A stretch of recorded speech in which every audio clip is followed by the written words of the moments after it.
Now, Washington mornings on the Mall. 105.9 FM. And AM 630. WMAL.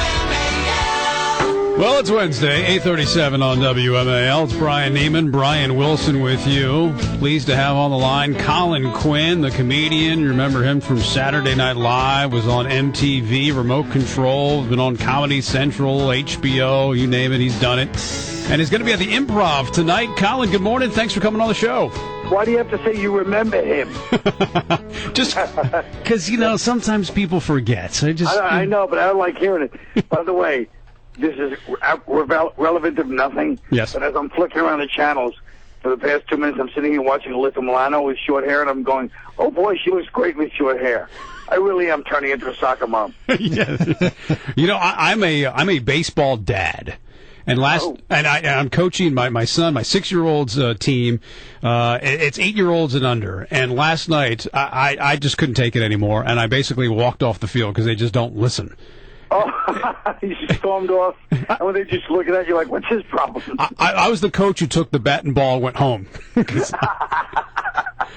I mean, it's difficult. It's difficult. You should have pulled a Cole Hamill on those kids.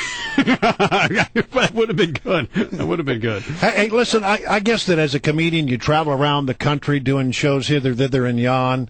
We've been talking a lot on this program about the TSA. Do you have any feelings about the Transportation Security Administration? Well, I just think it's kind of ironic that, they give you, everything set up like supposedly we're this high-tech nation. Yet the minute you get to the other, when you're putting all your stuff away and it's like take out your computer, the minute you get to the other side, after you go through security, they treat you like a bad date that they're trying to get rid of. You're trying to put your shoes on, they're kicking you out the door, pushing you. All the baskets are backing up. They're like, get out of here, my wife's coming home. You're like, all right, I'm leaving. I feel like I just got date raped. I'm doing a walk of shame through the terminal and stuff. It's humiliating. Do you take your shoes off, or do you give them grief? I always take my shoes off. Are you kidding me? Yeah. I'm like an obedient, I follow orders, as they used to say in Nazi Germany. Yeah. Whatever they tell me to do, I do it. But then, they make me go through the security, every security check, and they pull me aside for special screening all the time to show how any one of us could be a terrorist. And in the interest of tolerance, I've been pulled aside like 10 times since 9/11, Right. Guys are walking through with Katyusha rockets and, burning underwear and, smoking shoes. When you did Saturday Night Live, you used to do the Weekend Update, and obviously there's a lot of news that is made here in Washington, including the Secret Service and that scandal. So you have the TSA on one side, and then you have the Secret Service on the other hand. What do you make of that scandal? Well, the Secret Service thing is just one more disappointment for women. If they don't take this and realize what's going on with us, then it's just a bunch of guys that go. They're supposed to.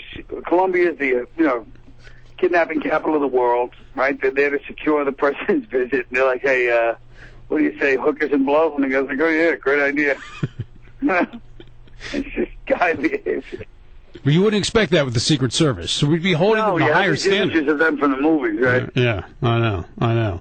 I know you hosted the HBO, A Long Story Short. Jerry Seinfeld did that. He went through the history of the world and had a funny take about the events of the world happen. For those of us who haven't seen it, tell us about that a little bit. Yeah. Well, I wrote the show called, just about world history. I just wanted to do a whole thing about the history of the world and how we never change. And then Jerry produced and directed the whole thing for me. Right. But I mean, it was basically about how humanity never changed since time began. It always ends the same way because whatever got you popular, you end up doing it. Like they say, people wear their clothes during the happiest time of their life. They never stop changing their clothes. It's the same thing with the place like Greece kept thinking even when things stopped working. Roman kept building and developing. England kept trying to take over other places even when it stopped working for it. It's just the way it is. Everybody does what they know even after it stops working. So what do we do? Destruction. We're doing a combination of all of them. We're like the Costco of empires. We have to include everything. We overthink and we overdevelop, it's just like everything, We try to help everybody and at the same time try to make money. It's like, we just want to be all things to all people, including ourselves, and that's our thing, I heard you had a pet peeve when it comes to talking to people? People who ask you questions and then they don't wait to get the answer; they just answer it for you. Oh yeah. So they just try to, they go, the guy, and they start snapping their fingers at you like you're supposed to have the answer right there. Well, did you get you were originally a bartender, right? And then you decided, hey, that's it. I want to do something else. Did you? Was the remote control show? Was that your start? Was that your break? Yeah, that was. I mean, I was doing stand up for a couple of years there, and I just started to make a living at stand up. And then these guys came in, and I thought they loved my act. I was like, oh, these guys, they understand what I'm doing, man. This is great. Meanwhile, they were just laughing because my voice was so husky. They thought it would be funny if I was like the announcer with that voice.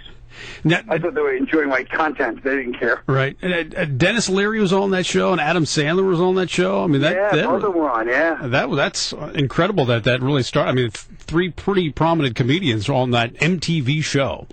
Yeah. Yeah, there was a lot of people on there too. I can't remember the other ones, but MTV had a lot of people in those days. And you're doing a movie with Adam Sandler, is that right? Sure. Tell me about it. Well, I mean, there's one coming out, but I'm going up to do. There's one coming out where I play a DJ in a strip club, and I have a fake mustache. I don't know how else to describe it. The movie is just Adam playing like this crazy Massachusetts guy who had a kid when he was 14, like a masshole, they call him, Right. And so it's coming out next week, I think.